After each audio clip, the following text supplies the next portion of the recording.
What's going on, guys? This is Bruce Mattson, your host of the show, Metric Scout Fantasy Football, a show that talks about all things fantasy from Dynasty, Redraft, to DFS, to Devy, all of it mixed in together.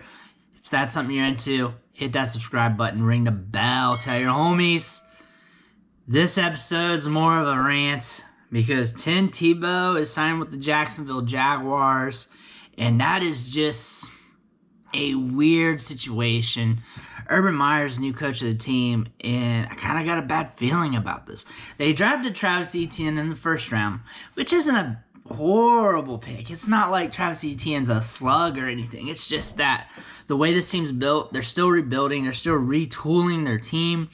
Running back at that stage of the draft is more of a luxury pick than anything else. And I get it. You played with Trevor Lawrence. It's some continuity for the two players. It just wasn't the time. It was a lot to pay up for a running back. And now, this weird addition of Tim Tebow to the roster. Who knows if he's going to be on the team this year. He could get cut before the season starts.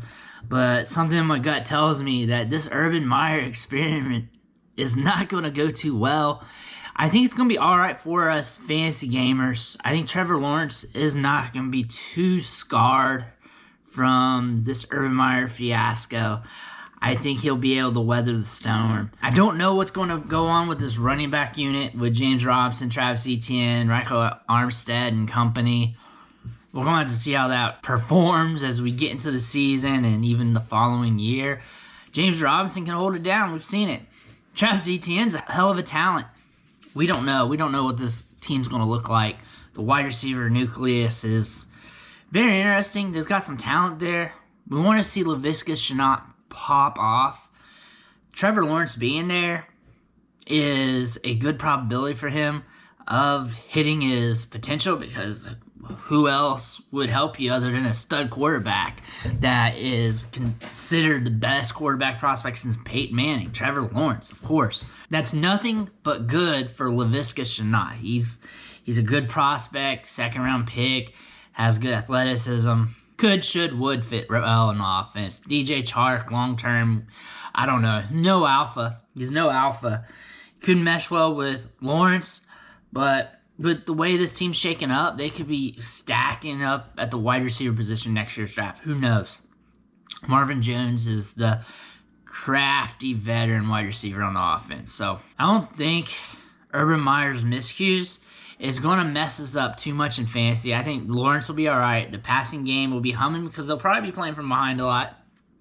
The running backs, kind of worried about because it was just weird. Them spending a first-round pick on Travis Etienne and then coming out all of a sudden saying he's a third down back, which isn't true. You don't draft a guy in the first round to make him a third down back. You already have James Robinson on the roster, who was over 1,000-yard rusher as a rookie, 7 RB1 weeks. You get the story. This guy had a good season, broke out. One of the best rookies from last year's class, which was a loaded rookie class. And you draft Travis Etienne, so it's hard to tell how that's going to shape up. You imagine Etienne's going to get bulk of the workload eventually, or at least they're planning for that to be. James Robinson could blow up and still outproduce him. But that's just something we got to look at. I look for Travis Etienne to be in the plans in the future of receiving a heavy workload, because you don't draft a guy in the first round to not use. It just use on third down. It just does not make sense.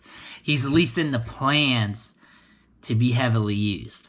I just look for this team to be bad. I look for Urban Meyer to fail. I look for him to have a few losing seasons, fake a headache, get out of there, and move on to somewhere else. Whether it's back to coaching at the collegiate level, back to announcing, or just complete retiring.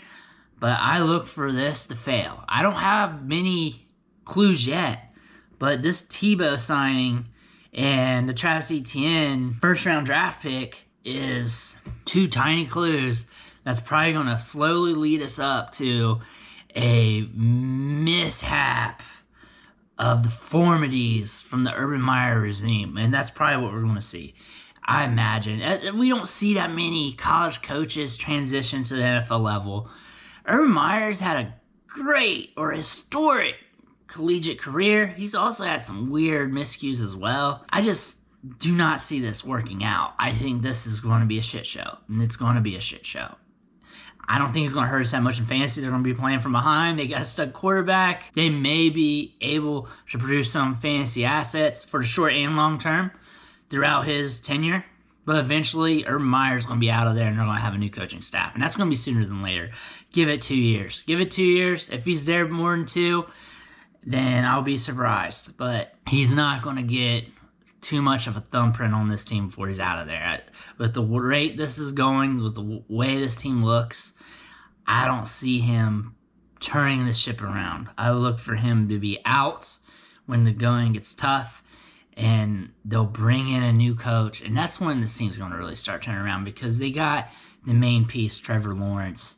They have some talent on this team. They are. I just don't think they got enough here to turn it around with Urban Meyer, and I don't think Urban Meyer has enough in him to turn this around. I want to thank you for sticking with me, watching me ramble about the Jaguars and Urban Meyer and stuff. If you stuck around this long, hit that subscribe button, ring the bell, tell your homies, and I'll catch you next time.